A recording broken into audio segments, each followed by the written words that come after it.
All right, let's go ahead and get started. So welcome. I'm Erik Gross, co-founder of the Tech Academy, and you all are here for an artificial intelligence workshop. I super love talking about this subject. Let's go ahead and get started. We'll do a little bit of introduction stuff to begin with. This is me during one of my very rare moments when I'm smiling and happy. Usually I'm just a curmudgeon. I'm a Grinch. I'm kidding. I've been a software developer for, wow, actually since 1981. I know that makes me old. Leave me alone.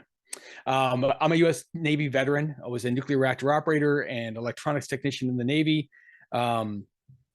Random fact from my time in the Navy, when you're in any kind of Navy force around the world, this has been, a tradition for hundreds of years. When you cross over the equator for the first time as a sailor, there's a big celebration.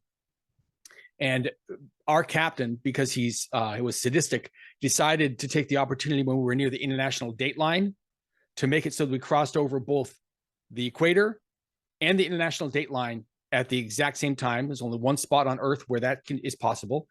And so they made all of us who went through that undergo an even more humiliating and fun experience to be celebrated. The Navy is like a lot of military organizations. It's bound by tradition. So I am what is called a golden shellback. That's an official title because I crossed over the international date line and the equator at the same time. Stay tuned for more random facts. As I mentioned, I am the co-founder of the Tech Academy, Software Developer Bootcamp, based out of Portland, Oregon, and more on that later. I'm really happy to be here. So we do have an assistant in the background, Regina. Please utilize her. She's there to monitor the chat and watch for anything that I'm not catching. And as I've said, we're using a new technical platform, so there may very well be issues that come up that we're going to have to work through. But so far, we like what we see. We're using the Zoom webinar system instead of just regular Zoom. Please be courteous to other folks in the class. I really do love the people we have coming to these classes. We haven't had very many problems at all.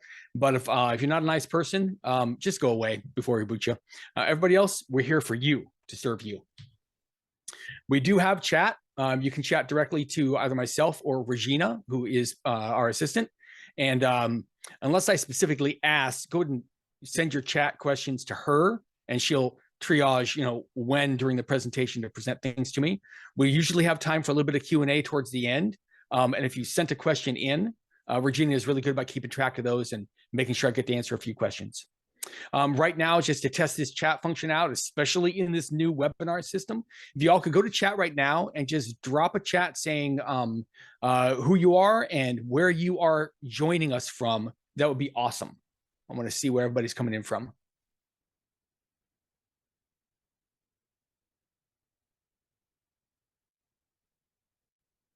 Charlotte, North Carolina.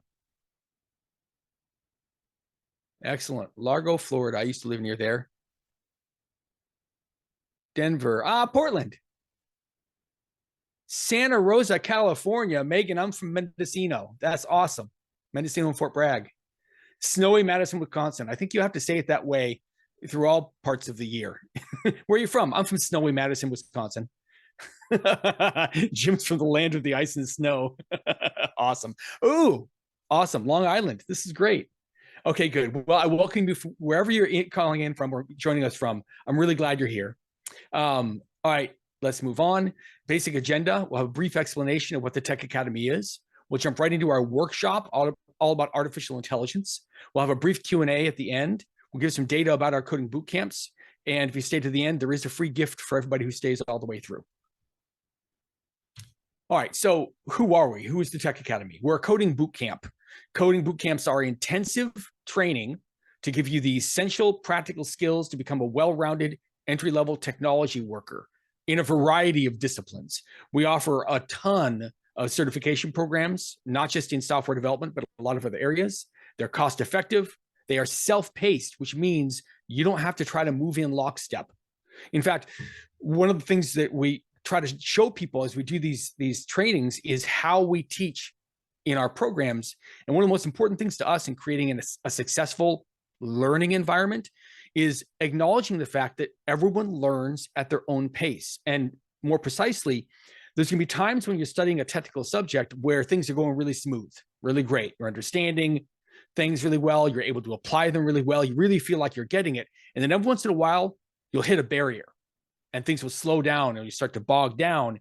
And that just happens when you're learning a technical subject. So two things on that. One, we do know how to debug that, break it apart, and get you doing well again. But two, if you're in a traditional academic environment, everybody else has moved on. There's not a lot of room to just wait for people to kind of catch up. We don't think that's successful. It doesn't create a successful engineer. And so our programs are self-paced. We are priced really well. We're under the national average. We have boot camp starting at $5,300. And one of the things I really want to cover is what our mission statement is. And I need to get the right. Okay, good. Again, technical difficulties. So here's the mission statement of the Tech Academy: to graduate entry-level technology professionals that excel in the basics of their field and thereafter have successful careers in the tech industry and whose actions raise industry standards and surpass client expectations. So that's what we're all about. If you want more info about who we are, you can go to this link, learncodinganywhere.com/Erik, E-R-I-K, otherwise known as Erik the Red, or, and this is true, my nickname when I was a young kid was Erik the Dread because I was a troublemaker and all the families in the neighborhood would dread if I came around. That's actually legitimately true, Erik the Dread. So if you want to find anything out, go to that link. I'll give you all just about 60 seconds to hop into that link. It should be in chat if you want to find out more about who and what we are. And then we'll dive into teaching.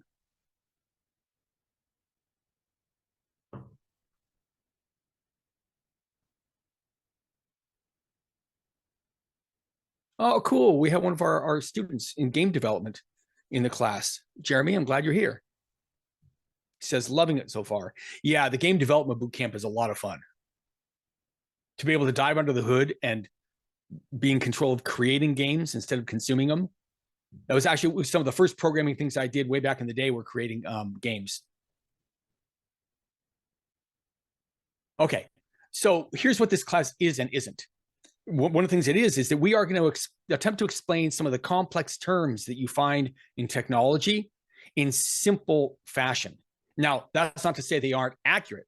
We can define our technical terms very accurately, but one of the things that's missing in a lot of technical training nowadays is being able to take a complex concept and break it down in a way that is true to the principles of the subject you're teaching, but is explained in a simple enough manner that even without a technical background, you can actually understand it. So we are going to do that today, right? So we're going to explain some of the fundamental concepts, especially in terms of artificial intelligence, our subject tonight, in plain English. In these classes, we don't write any code. We do weekly have free coding classes. And in fact, if you, we'll have a note on this later on, we'll provide a link to our upcoming classes, but we teach Python and JavaScript, and we use games to actually teach because it's a fun way to learn coding, but they're super effective at teaching you the fundamentals of actual coding. Not tonight, though. Tonight, we're going to dive into artificial intelligence. All right, so we're going to have a Q&A at the end, but right now we get to switch. This is awesome. We're going to start talking about AI. All right, so artificial intelligence. We're going to start actually with a fundamental. And those of you who have attended a few of these different workshops will probably recognize what I'm going to talk to you about, because I cover it in almost every training we do. And it's because, one, it's super important, super fundamental. Two, if you can really grasp this concept, much of computer programming and technology in general is a lot more approachable for you. And that is, what is the purpose of a computer? Now, we can do a lot of things with computers. This isn't about what you do with them. It's about, why did we even create these tools in the first place 70 or 80 years ago? We created them to be able to take in data, to process that data in some way, and to send that data on. And again, I know that seems rather simplistic, but that's actually what computers do. Now, because they can work with so many different types of data, they can be very versatile tools. And this is more on point with what we're going to learn about, talk about tonight, because they are so rapid now, because they can do that, this process of taking in data, processing it, and sending the data on. Because they can do that so quickly, the types of work we've been able to use them for have expanded over and over and over again throughout the decades. Today, we're going to talk about how to use this purpose of a computer, or how to exemplify this purpose of a computer in a field called artificial intelligence. And even though it may appear complex at first, and even though we are going to break down the concepts involved, please keep what's on the screen here in mind during the entirety of tonight's workshop. Everything we're going to talk about is a matter of taking in some data, processing it, and sending the data on. All right, so what is artificial intelligence? Artificial intelligence is the action of taking a computer and using it to perform tasks that formerly were only the province of human beings. Now, there's lots of tasks that human beings can do that are very rudimentary or can be automated pretty quickly. Like, think of a recipe. When you're like in the kitchen and you're using a recipe, that's a step-by-step kind of thing, right? It doesn't involve a lot of thinking. Now, no offense at all to the cooks in the audience. In fact, my wife is a phenomenal cook, and there's absolutely an art to what they do. But especially for the non-gifted cooks like me, if I were to just step in, take a recipe, and just follow it one step at a time, and not deviate from it in any fashion at all, if it's a decent recipe, I'll have hopefully a decent product at the end of this, right? And by the way, just a housekeeping thing. If you look at the bottom right of my slides, you'll see a light gray area. We left that there so that if you still want to see my face, if you really want to, you can move the video of my face down to that gray area, and that's in all the slides, so you can still have me on the screen and it won't block any of the information. Okay, so back to this artificial intelligence thing. There are types of tasks that human beings do, though, that are not strictly linear tasks where you just do one step after the other. And they generally involve working with lots of data and thinking about the data, making conclusions, and making predictions about things. And this is the realm of artificial intelligence. Before we go one step farther, though, there's something super important I want to let you know. For many of you, this will be like obvious, but every once in a while, in fact, fairly commonly, we find that it isn't obvious. Some people are actually under the impression that computers can think, that they can actually like reason. They can't. And with the technology we have on this planet right now, I don't know if they ever will be, because they're not actually alive. The thing is that as we evolve this area of artificial intelligence, some of this action of putting data into a computer, processing it, and getting data out of it, it starts to look like, in that processing the data thing, that the computer actually thought, that the computer applied reason. It can really start to look like that in terms of your interaction with the computer. I assure you, the computer is not thinking, even though it looks like it is. They're just doing what's programmed into them. It's just that the things we've been able to program them to do look remarkably like thought was involved. All right, so we're going to look at some of the components of artificial intelligence. It's a broad field, and it includes a lot of things, right? One of the things I want to talk about is what's called natural language processing, also called NLP. Natural language processing means taking a computer program, an artificial intelligence program, which is a complex program designed to work with data, and feeding it text data. And more precisely, text data that shows human communication. Think novels and books and web pages and reports and all the text that represents people communicating. And there's a subdivision of artificial intelligence that works with that kind of data. And in particular, it's really good at taking a huge set of data and then giving you two functions. One, you can tell it to create information that seems logical, written communication that seems logical, based on a subject you want to ask it about. And two, you can use it to survey or ask questions of a giant body of written data. So think of it like the web, except instead of being a huge collection of web pages, it's a giant collection of natural language, written data that you can ask questions of. The next area of artificial intelligence I want to talk about is what's called computer vision. Computer vision is utilizing computers to be able to interface with the real world through images, through cameras, and to be able to analyze those images and make predictions or demonstrate an understanding of what's in the image. Think of facial recognition in this area. This is a pretty good example of what computer vision might be. Then there's machine learning. Machine learning is creating specialized artificial intelligence programs that can take in tremendous amounts of data, analyze processes, and start to predict what would come next.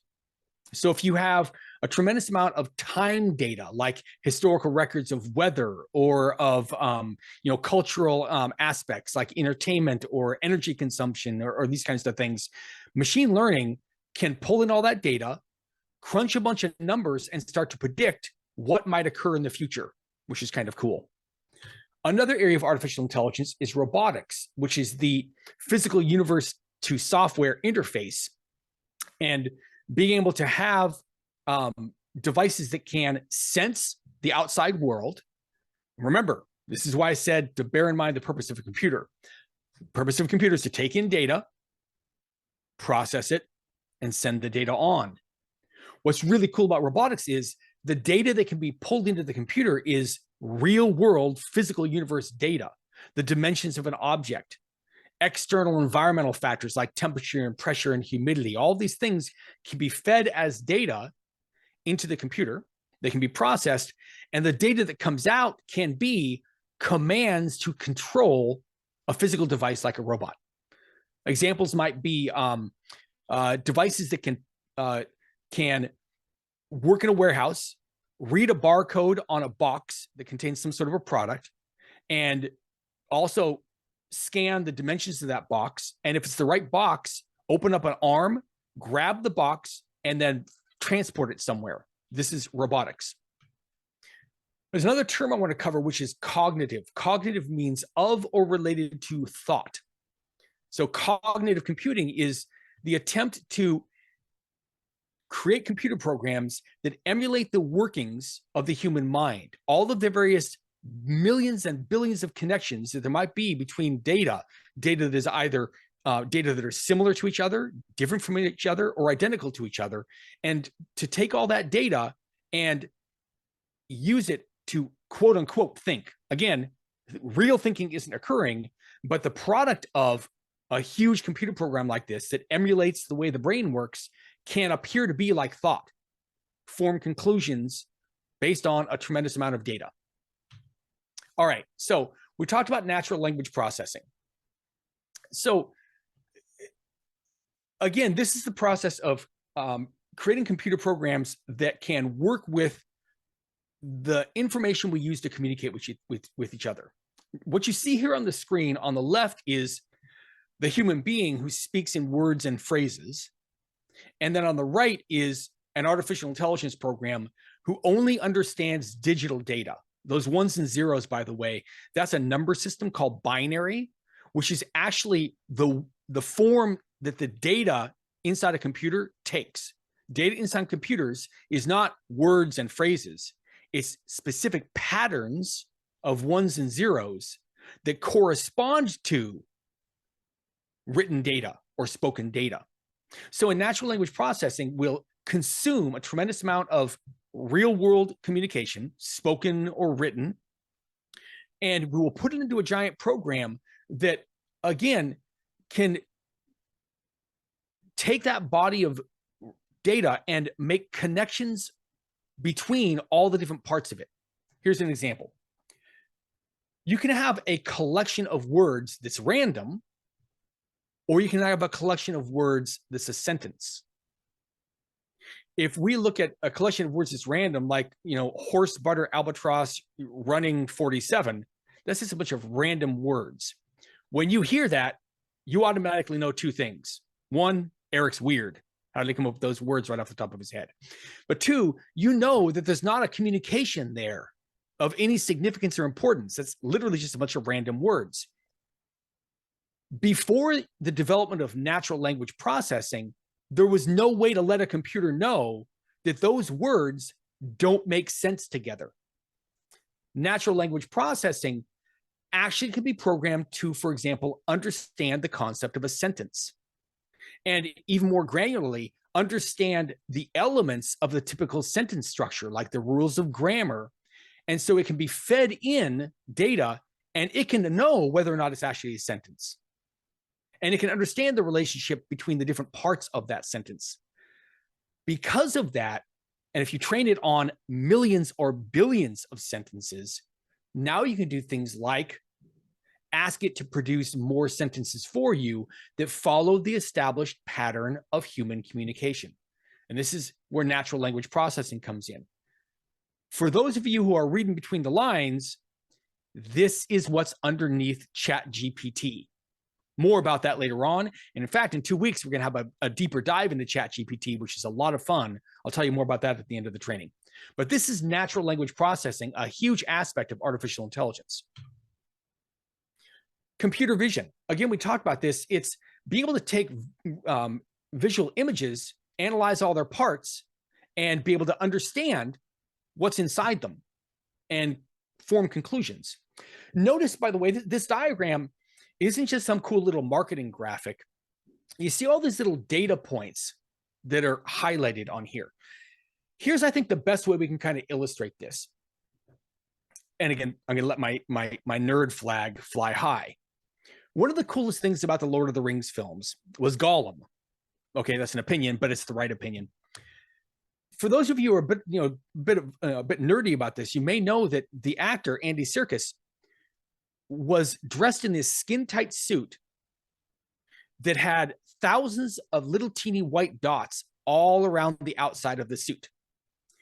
When the cameras that were pointed at him were filming, the cameras were connected to a computer, and the computer was able to track every single one of those visible white dots and form inside the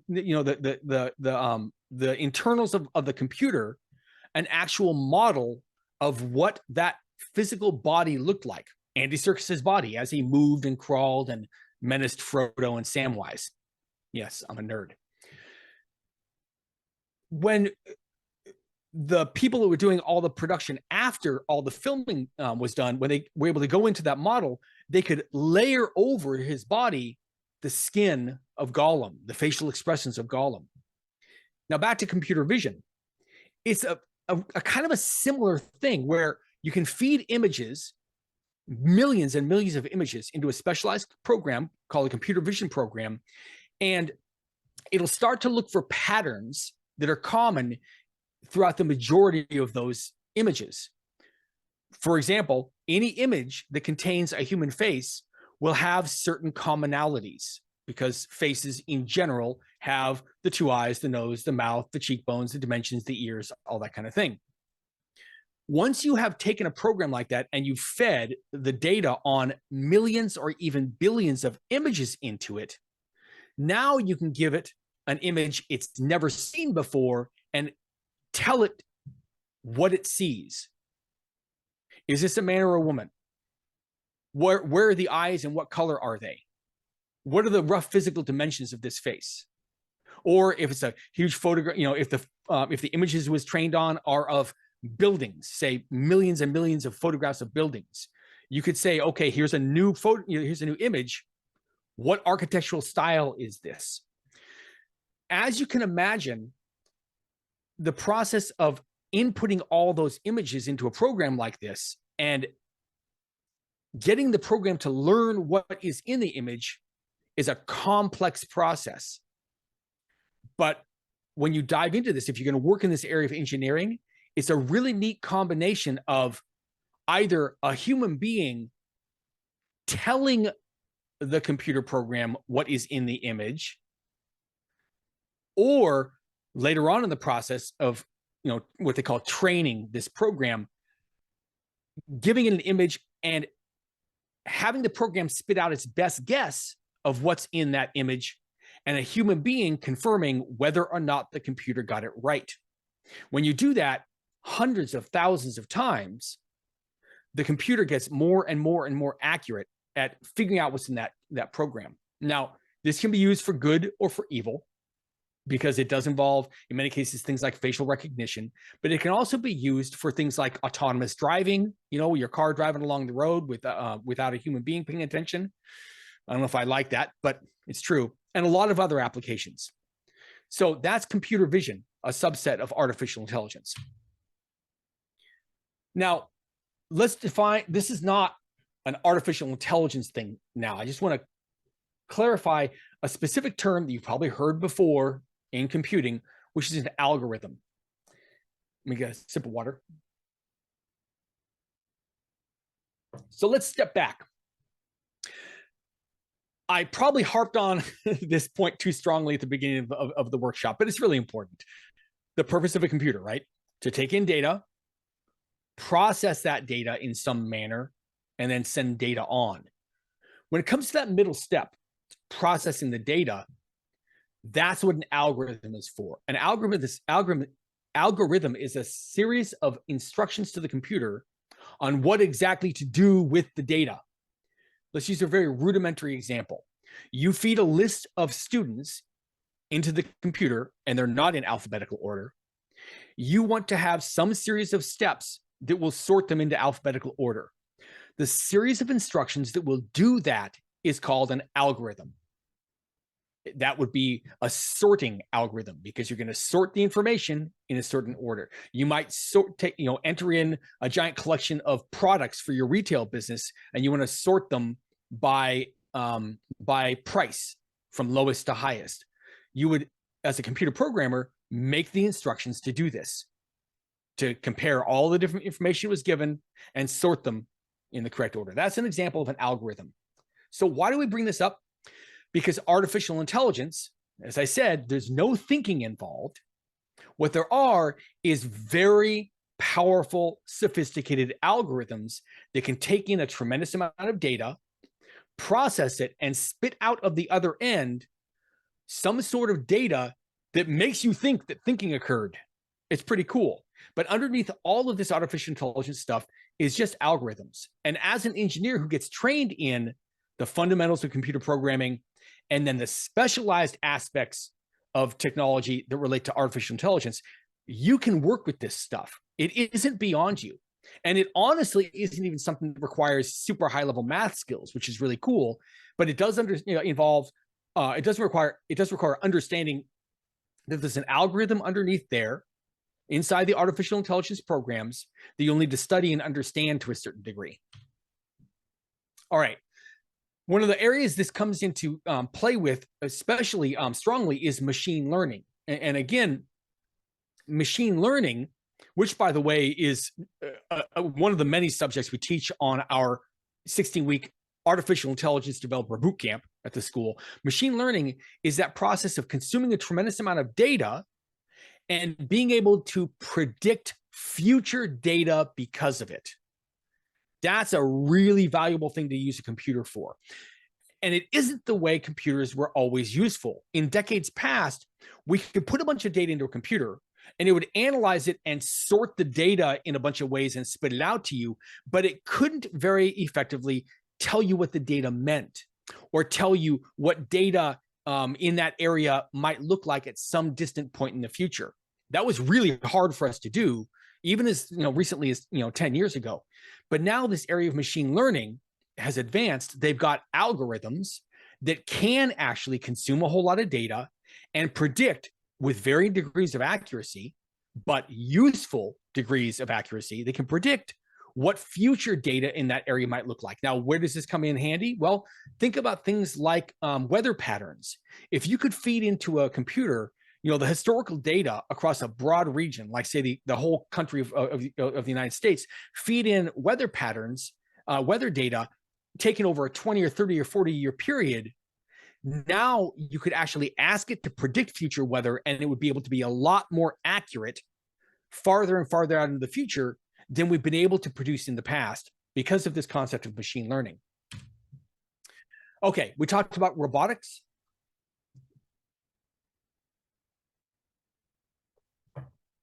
Now, simple robots have been around for a long time, but The reason I include this in the artificial intelligence area is because the sophistication level of the programming underneath the robot has achieved such a high level that the utility of the robots is much, much, much greater than they used to be in the past.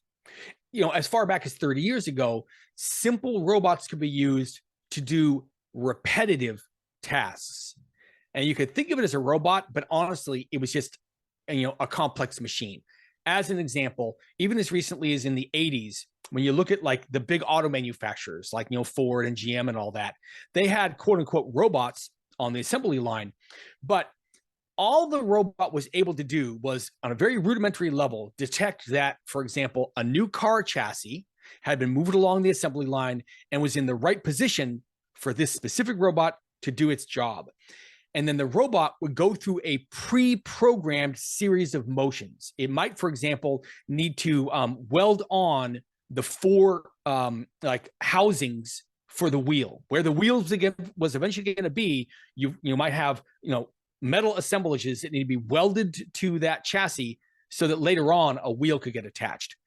The robot wasn't doing any analysis of the condition of that chassis, whether there were any defects in it or not. It was only programmed to know that, one, a chassis has arrived, and two, your job is now to move to predetermined spots on that chassis and say, screw a bolt in or produce a weld. That's all they could do. Still valuable. It greatly increased the throughput on that assembly line and brought costs down on manufacturing cars, but there was no quote unquote intelligence involved. Now, if you look at this from an artificial intelligence viewpoint, these robots can be a lot more sophisticated because they do have the ability to analyze in present time the physical environment they're operating in.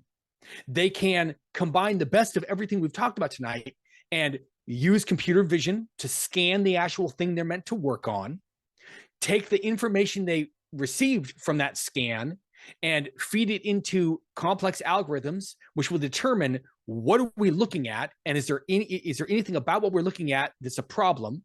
If there isn't, then you can go into some pre-programmed motions, but each step of the way, it can over and over again check to see whether the actions it's taken or any other external factors have changed the conditions of the environment it's operating in. In other words, this machine can operate with real-time data, which is pretty amazing. So this is this whole area of robotics, pretty fascinating to work in as an engineer because it's the intersection of computer software and the real world, which is actually pretty cool. So that's robotics. Now, there is this term that gets passed around all the time, robot and android, these two terms. A robot is a mechanical device that can perform actions in the physical universe, often under its own control, or under its own control, or according to a preset set of instructions. That's a robot. They come in many, many different forms. An android is an electromechanical device that resembles a human being. It comes from andro. The Greek word behind that is anthro, which means man. So these are machines that resemble humans. So on the right, you see, probably an artificial intelligence, generated version of what an android is. Think of C3PO. That's an android, right? So that's the difference between those two things. All right. So this whole field of robotics it's a very busy field. On here are examples of lots of actual real products that are robotics products. So let's talk about what they all have in common. Each of them is able to a smaller or greater degree continuously perceive the environment around it and change its behavior based on changes in the environment around it. That's not something that simple machines could do prior to about 5 or 10 years ago, which it's artificial intelligence that enables that to occur. So this is another area you can work in AI. So cognitive computing. This is where, again, we create computer programs that are meant to emulate the way the human mind processes data. Now, to be a little more specific, the analytical parts of the human mind work on data in the following manner. They can compare data and determine whether two pieces of data are identical to each other, are similar to each other in some manner, or are different to each other in some manner.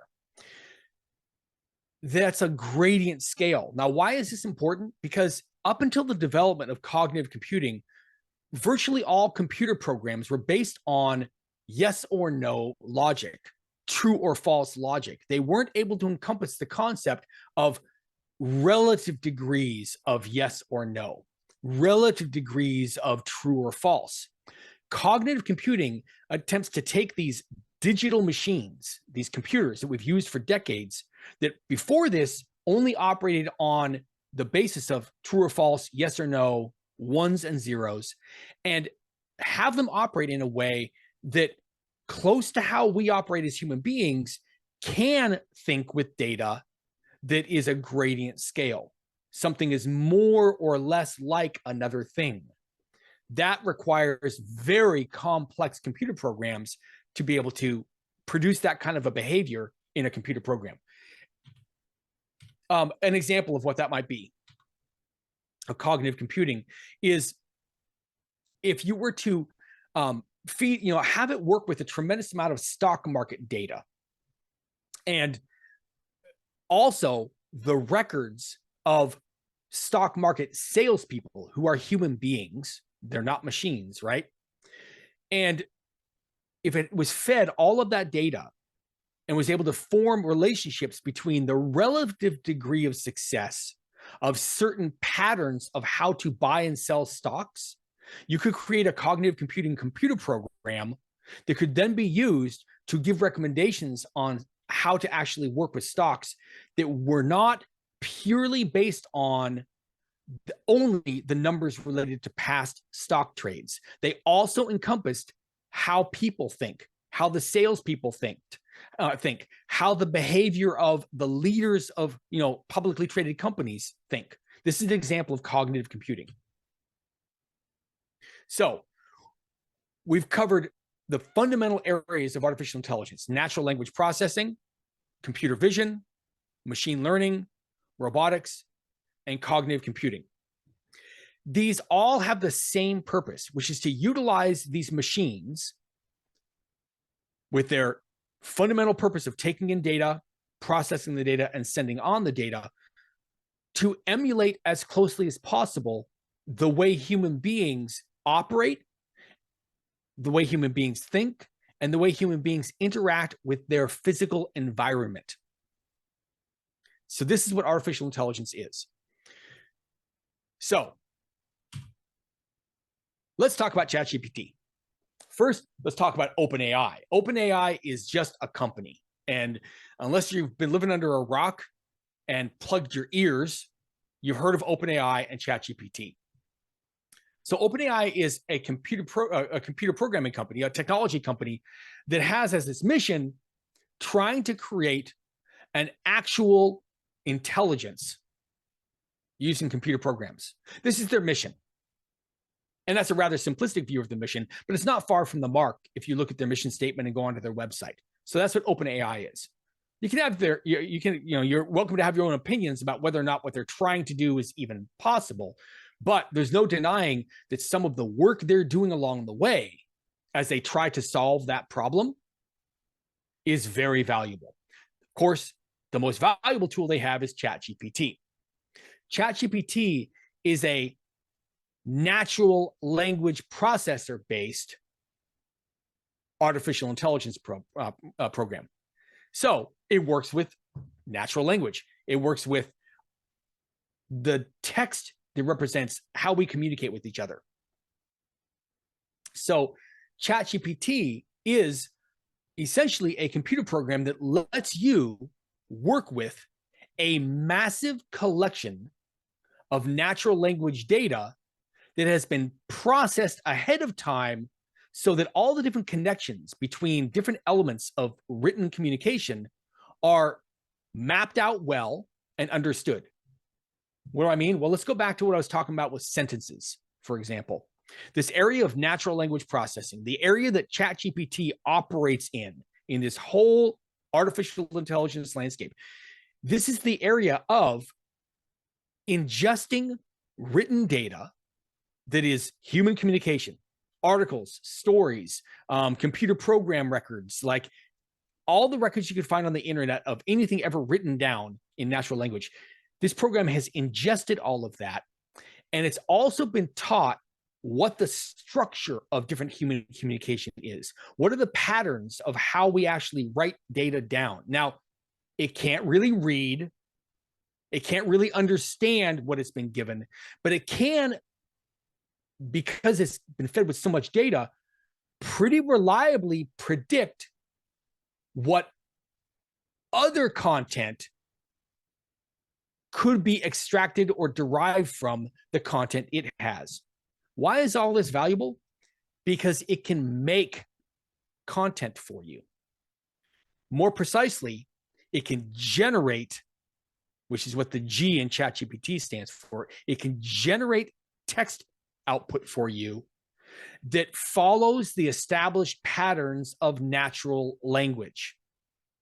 That's an amazing jump forward in usability beyond what we had even like 2 or 3 years ago. So you can kind of think of it as a little platform you can use to reach into a giant collection of natural language data and have it create what seems logical in terms of new textual data. So I want to mention here, by the way, that we cover ChatGPT, what's underneath it, how to use it, extensively on the Artificial Intelligence Developer Bootcamp. I also want to mention, because we're gonna do a demo of ChatGPT here in a moment. It's kind of cool. I also want to mention that we have a ChatGPT workshop in 2 weeks. You can find all the details on that on Meetup and Eventbrite. We'll provide a link to that in a moment here. But this whole area of AI, it's not a flash in the pan.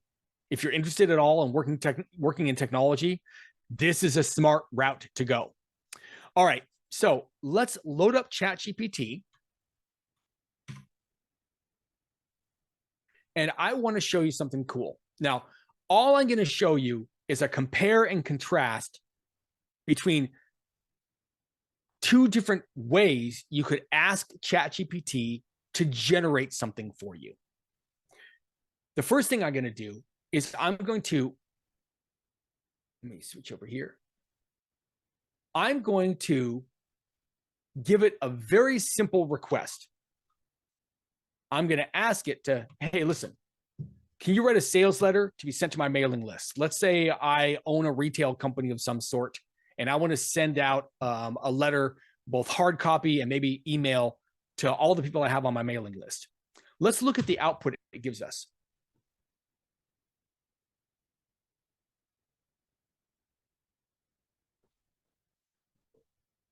All right, now, I want to tell you a couple of things about this, which are kind of cool. The first thing I want to tell you is ChatGPT does not have some collection of templates for what a sales letter might look like.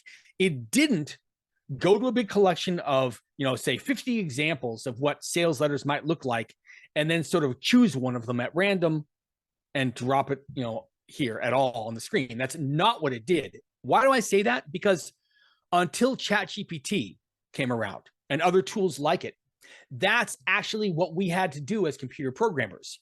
If we wanted a tool that would help people write sales letters, we would have a template of successful sales letters, and we would spit that up on the screen to someone and ask them to tweak it in a certain manner to make it their own. That's not what occurred here. What occurred here is ChatGPT took this little sentence right here. And remember, it's been programmed to understand the structure of a sentence. And it reached into the billions and billions of pieces of data it's been trained on, and it predicted what a logical result of this combination of words might be. And it took examples from all these millions and billions of text data it's been trained on and created what it thinks is the next logical thing to make. Now, it's not bad. I mean, It's generic. You've got to fill in your company name. I got it. But it doesn't really say anything about what our product or service is. It's invented some sort of an offer. We didn't say anything like that, but maybe we can work with that. Maybe we won't. In other words, this output of ChatGPT is of limited usefulness. It's not that it's not useful at all. It might form a nice skeleton for us to kind of, it's a jumping off point, but it's okay. Now I want to show you what would happen if you put a lot more work into what you ask it. And by the way, the thing that you ask is called a prompt. This is prompting or requesting the tool to generate text for you. So let's go here.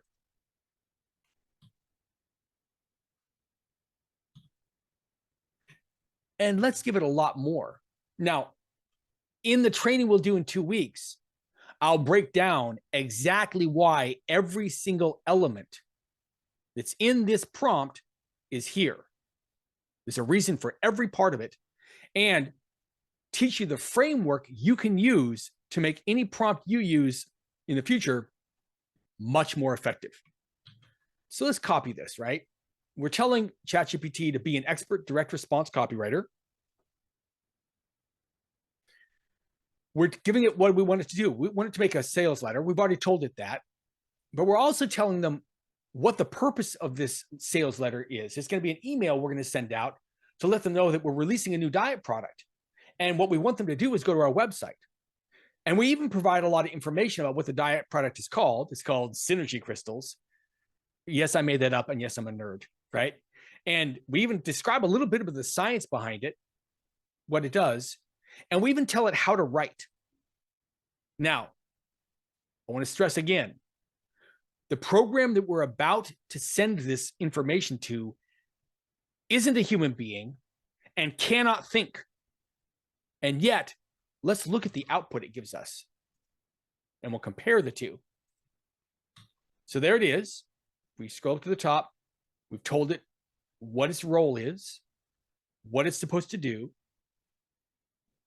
the purpose behind it, some of the context involved, and some constraints about how it's going to do its job.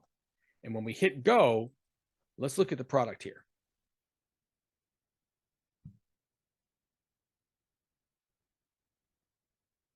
All right, so now pretend that you are the owner of this diet supplement company.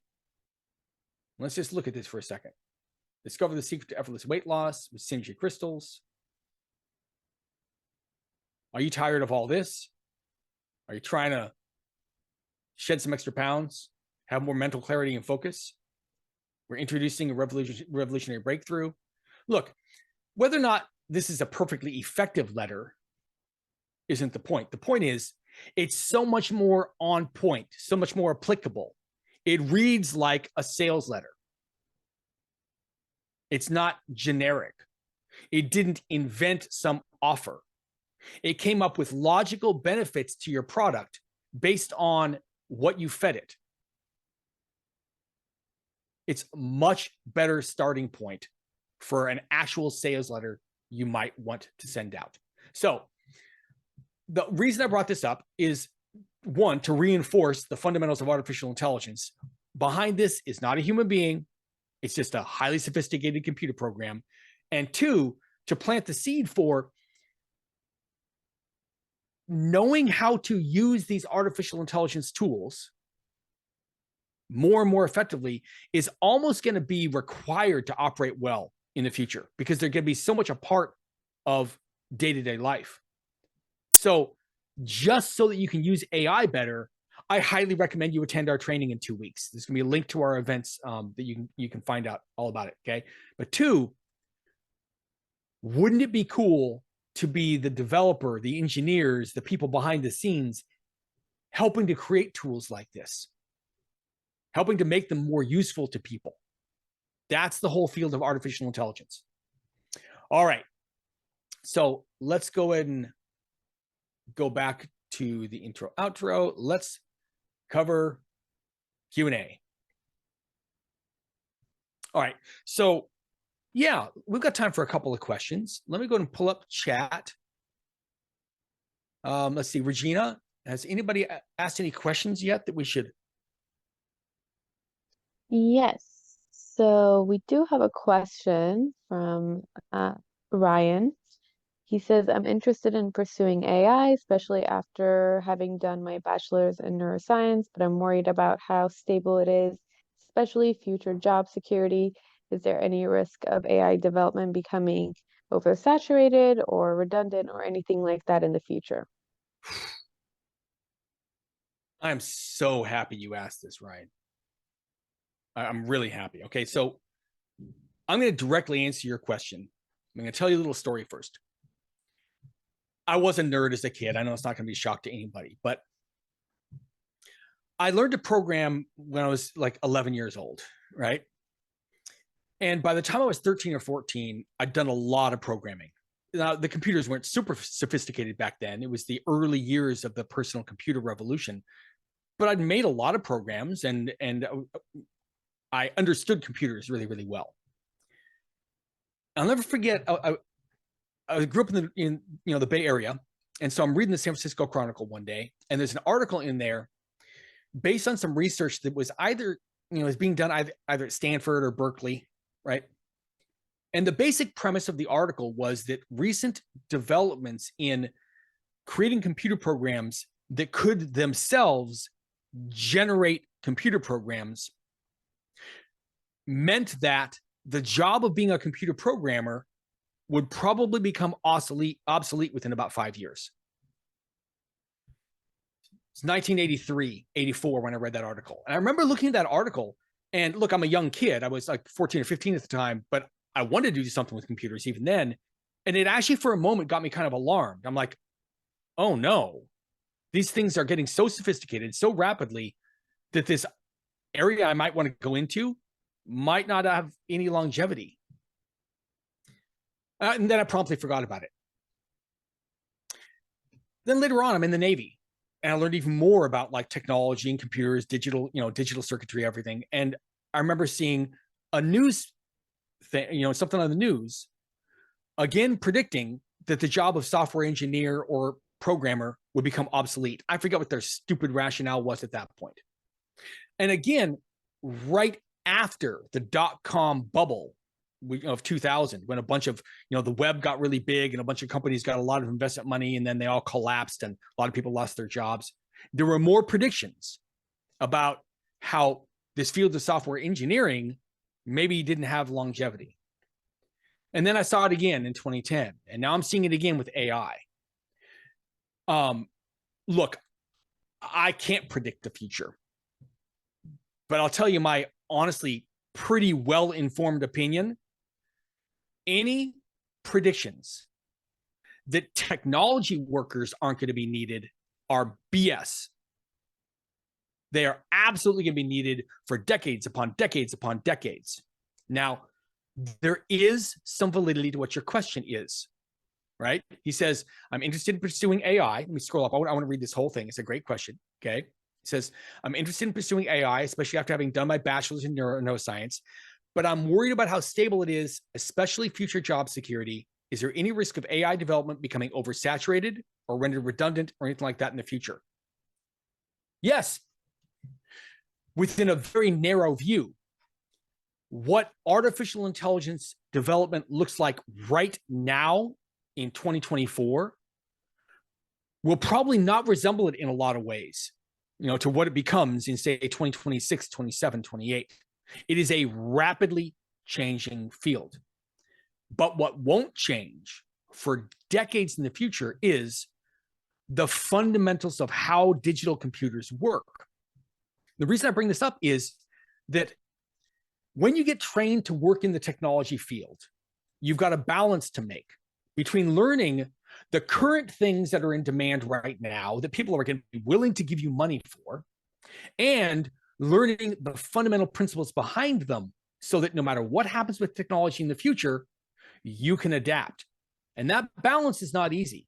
I'll tell you, for example, academics, the academic world, where you get computer science degrees, they're skewed all the way over to theory and very little practical.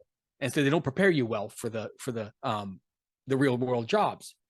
There are some boot camps out there though that, well, they've since gone out of business.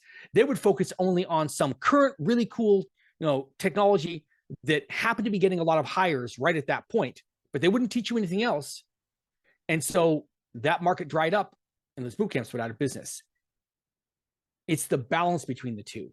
So if you move into technology, you've got to choose a program that teaches you both those fundamentals really well, how to think like an engineer, the fundamentals of computer science, and teaches you a valuable skill, whether it's artificial intelligence or any other. And then you're not going to worry about what happens. That's a rather long-winded answer, and it eats up the time we have for a Q&A, but that was a really important question, Ryan, and I super appreciate it. By the way, if there are other questions, I see a couple, we're going to have a contact form up again. And also, there's a free gift coming that you can email in for. You can include your technical questions on those emails. I'll be happy to respond to them. All right, so let's talk briefly about who and what we are. And please do stick around because there's a free gift coming your way, which is pretty cool. This is what we're all about. We train people in all of these technologies you see on the screen. We have boot camps for every single one of these subjects. They're tried and true. They're super successful, right? We are also one of the few boot camps in the nation that has certification by an actual governing body that cares about how well we do in teaching technology. In this specific case, it's the Higher Education Coordinating Commission. Every bit of our curriculum gets reviewed every single year thoroughly by industry experts to make sure what we're teaching is, one, accurate, and two, reflects what's actually being used in the marketplace. And we're really proud of that. It takes a lot of work for us to do that every year, but it makes us confident in what we're offering. So these are some of the awards we've received over the years. You see the current ones, 2024 just began, but we've received all these awards in 23. And every year we receive awards like this because we do a really, really good job. But it isn't just us saying that. This is what happens when people go onto the internet and are, given free reign to give us review. All of these places, they'll take whatever review you put on there and they're just going to post it. And we've got a 4.8 average review rating across all these major review sites. And this is our graduates and students saying how they felt about the experience. We're very, very proud of that. One real quick thing. Brishal Jones said, can you go back to ChatGPT? I'd like to take note of the prompts you gave to form the letter. I will switch to that in a moment. And I highly recommend you attend that training in 2 weeks because we're going to break that down in a lot more detail. And there's other examples we'll show of prompts in that training. All right. So if you are at all interested in our programs or even just the idea of doing a boot camp as your route into technology, you can get a free coding bootcamp guide that will explain all the pros and cons just by going to learncodinganywhere.com/Eric. Fill out that really brief contact form. And we will send that out to you right away. I'm going to pause for a minute or two for people to go to that link who want to and fill that out. And then we'll move on to the free gift.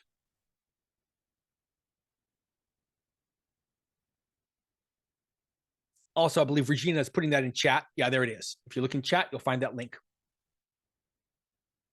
By the way, if you go to that link and it pops up with a login screen, all that means is that you've already previously, created an account with our website, and you'll see the login credentials at the bottom of this slide. Anyway, I'll shut up now and let you fill out the form if you want to. Well, people filling this out, I'll answer one more question. Kevin asked, are there tools you suggest that use artificial intelligence for computer support personnel and network administrators, examples and uses?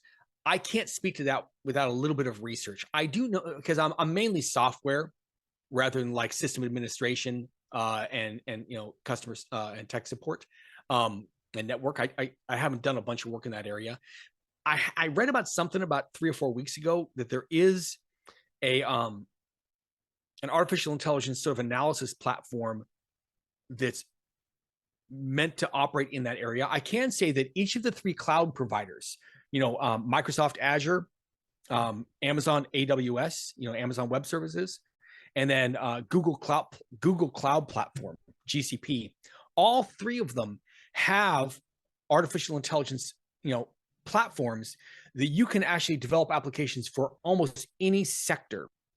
And I would be extremely surprised if someone hadn't used those platforms to create a program in that domain of computer support personnel and network administrators. So unfortunately, I can't speak to a specific program, but I would be shocked if there wasn't some sort of an AI tool in there already, particularly the machine learning part of it, to be able to predict future data would be super helpful. All right, let's see. There's one more that I can answer while people are filling this out. Okay, good. I think that's it. Okay, I'll give that free gift, and then I'll also pull up that ChatGPT thing in a moment because somebody wanted to see that. Okay, so this project management handbook, we wrote this, Jack and I, because we couldn't find anything like it. Running projects in the technology industry is similar to how you might do them in other disciplines like manufacturing and that sort of thing, but it differs not just in terminology, but it differs in the approach. Making software is a little bit different than building a house, right? And it's an area that has unfortunately been made very confusing to try to break into and understand. We wrote this book to simplify it. Those terms you see on the cover of the book, Agile, Scrum, and DevOps, which stands for development and operations, those terms, you can't find very good definitions for them and explanations and examples. And so we wrote this book. If you're at all interested in how software is made and what it's like to either be an engineer making software or be the person running a software development project, you should get this book. And you can for free just by sending an email to books@learncodinganywhere.com, right? You'll see that link inside chat. We'll send you an actual physical book. Just put your full name and your mailing address in there. And again, we didn't have a time for all the Q&A. If there's a question you have for me, throw it into that email and Regina will make sure it gets passed on to me and I will do my best to answer it. All right. So one last word. If you're at all interested in our programs, want to find out more, there's no obligation. Just go to learncodinganywhere.com/Eric and fill out that very brief contact form and we will get you some information and answer anything you want to know. Now, let me go back to that example. In fact, I might be able to put it in chat. I'm not sure if everybody else can get it if I throw it in chat. But if I go here. All right, so this second sentence is the very simplistic prompt I sent first. And then the second time I put in all of this. So I'm going to take this and I'm going to throw it into chat. And I think I can select everyone. And there it is. If you want that prompt, go ahead and grab it out of chat. Okay, good. Now, let me go back here.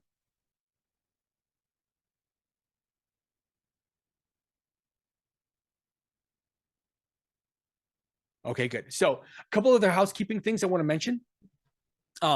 As I've said several times, we have events like this every single week, at least 2 of them. If you go to either meetup.com or Eventbrite, you'll see a listing of them. But Regina is also going to paste a link to our meetup events inside chat, right? And then some people ask, are these recordings going to be made available? Yes. About 2 or 3 days after we're done with each of these, we put them up on YouTube. Right? There's a YouTube playlist dedicated just to free training resources. Regina, if you can grab that link and put it into chat, you can find that YouTube playlist. If you wait 2 or 3 days, you'll see this, but just go there now and start diving in because we put a tremendous amount of really, really, valuable free training up online on that YouTube channel. And go there and just consume. We're here to bridge the gap between the average person and technology.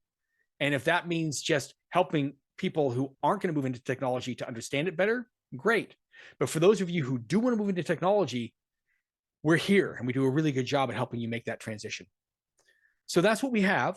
I'm going to stay on for a few moments and people, in case anybody has any other real quick questions, but otherwise, thank you for attending. I super appreciate it. And go to our events link to find out more. And I hope to see you at future classes.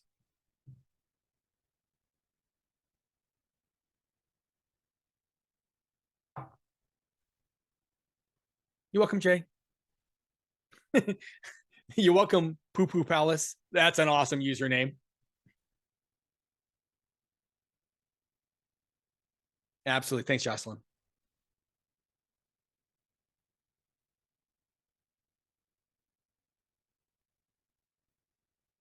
Absolutely. Thanks all for attending. Have a wonderful day.